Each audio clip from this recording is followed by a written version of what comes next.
মারার প্রস্তুতি নেওয়া হচ্ছে। আপনি আপনার ছেলেকে মানা করছেন যে তুমি যেও না বাবা, ঘরে আটকে থাকো, সে কিন্তু আপনার কথা শুনে নেয়, সে চলে যাচ্ছে। তখন আপনি নিরুপায় হয়ে আপনিও তার জন্য আপনি কিছু খাবার নিচ্ছেন, কিছু পানি নিচ্ছেন।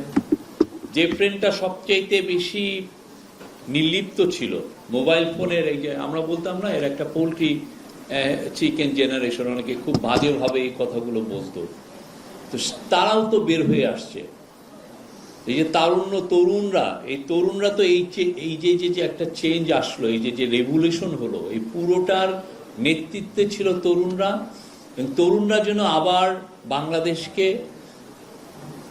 উদ্দীপ্ত করতে পারে, সেই লক্ষ্যেই কিন্তু এই তারুণ্যের উৎসব। এবং আপনি দেখেন এই পুরো তারুণ্যের উৎসবে যেটা ছোঁয়া আসলে আমি বলবো যে আমাদের পত্রিকাগুলো সেভাবে কিন্তু এটা লেখে নাই। সারা বাংলাদেশ ব্যাপী এটা নিয়ে এমন কোনো জায়গা নাই যেখানে এই তরুণের উৎসব হয়নি।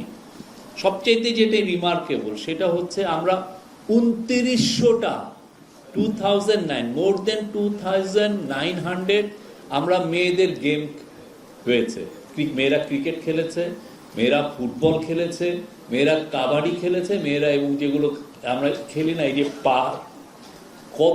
সবগুলো খেলেছে। অথচ জাস্ট একটা দুইটা মেয়েদের একটা ম্যাচ সাসপেন্ডেড হয়ে গেছে, লোকাল পিপলরা হয়তো বা প্রোটেস্ট করেছে তাদের খেলা নিয়ে, সেটা নিয়ে হইচই। বাংলাদেশের ইতিহাসে এই এক মাসের মধ্যে এতগুলো মেয়েদের খেলা হয়েছে, আপনি যদি কেউ বলেন, আমি কিন্তু জার্নালিজম করতেছি 30 বছর এবং আমার হাতে খড়ি স্পোর্টস জার্নালিজম দিয়ে, এত তো হয়নি। কিন্তু আপনি কোনো রিপোর্ট দেখেছেন এটা নিয়ে যে তরুণের উৎসবে গ্রামের সেই আক্কেলপুরে যেখানেই হচ্ছে সেখানেও কিন্তু ম্যাচ হয়েছে, বা হাকিমপুর দিনাজপুরে সেখানেও কিন্তু ম্যাচ হয়েছে, এমন কোনো জায়গা নেই। এবং স্বতঃস্ফূর্তভাবে খেলেছে। আমরা জোর করে এনে নর্থ কোরিয়ার মতো তো জোর করে এনে বলে নিয়ে তুমি খেলো, এইরকম একটা মহৎ উৎসব হয়েছে। আমাদের পুরো উদ্দেশ্য ছিল বাংলাদেশের তরুণকে আবার উজ্জীবিত করা। আমরা একটা ন্যাশন বিল্ডিং এর প্রসেসে আছি এবং ন্যাশন বিল্ডিং এর প্রসেসে প্রফেসর ইউনূস সবাইকে চাচ্ছেন যে সবাই তার সমস্ত আবেগ দিয়ে, সমস্ত উদ্দীপনা দিয়ে যাতে এটা জয়েন করেন। এবং সেই লক্ষ্যে এই তরুণদের যে এনার্জিটাকে সেটা আমরা হারনেস করতে চাচ্ছি এবং সেটা আমরা মনে করি যে এটা একটা খুব সফল একটা প্রোগ্রাম হয়েছে। আজকে তো সেটারই ধারাবাহিকতায় আমরা ইনফরমেশন মিনিস্ট্রিতে দেখছি এবং আমার মনে হয় যে এটা যতটা না আমাদের মিনিস্ট্রিতে, এখানে দেখেন তরুণ কিন্তু কম, এটা আমাদের আসলে আরো ওপেন ফিল্ডে করা উচিত ছিল, কোনো একটা গ্রামে করা উচিত ছিল, কোনো একটা প্রত্যন্ত অঞ্চলে, যেটা হয়তো ইনফরমেশন মিনিস্ট্রি সেটা হোস্ট করতো। বাট আমাদের এইখানে সবাই কংগ্রিগেশনের মূল কারণ হচ্ছে আমরাও যেন তরুণদের মতো উদ্দীপ্ত হই। আমাদের মধ্যেও হয়তো এমন কিছু হয়েছে যে এটা গত 15 বছর দেখেন আমরা কেউ কিন্তু নামলাম না।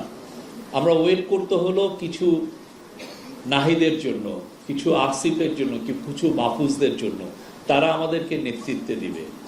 আমাদের যে অসিফাইড যে বুড়ো যে লিডারশিপ সেটা পারে নাই এই হাসিনার মতো একটা ভয়ঙ্কর একটা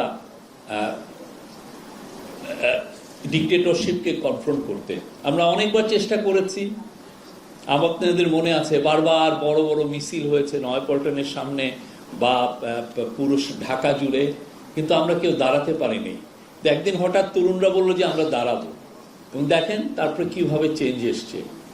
ওরা কিছু করতে পারেনি এবং এমনইভাবে তারা চলে গেছে যে এখন দেখেন তার পুরো পলিটিক্যাল ক্যারিয়ার ইজ ওভার। ঠিক না? যেই ভয়ানক যে ম্যাসাকার করেছে, যে ভয়ানক, এখন এটাকে ইউএন বলছে যে এটা একটা ক্রাইমস এগেন্স্ট হিউম্যানিটি। আপনি যখন 1400 জন লোক মারবেন, তার 13% যখন শিশু, যাদের আহাদের বয়স ছিল 4 বছর, তো সেখানে তো সবাই ক্রাইমস এগেন্স্ট হিউম্যানিটি বলবে। পুরো সে চলে গেছে, তার পার্টি এখন দেখেন। আবার ওনারা বলে হরতাল করছে, আমি হরতালে তো কিছু দেখি না। তো বাংলাদেশে আমরা তরুণরা নতুন করে বাংলাদেশ নির্মাণ করবে, সেই তাতে আমরা সবাই একভূত হব। আমার বয়স 55, বাট আমি মনে করি আমি তরুণ, আপনারা সবাই তরুণদের যে এনার্জি নিয়ে এই উৎসবে জয়েন করেছেন, আমরা খুশি। এবং সামনে যাতে এই আপনাদের উদ্দীপনাটা, আপনাদের যে পার্টিসিপেশন পুরোটা থাকে, সেটা আমরা চাই। এবং এই বলে আমি আমার বক্তব্য শেষ করছি।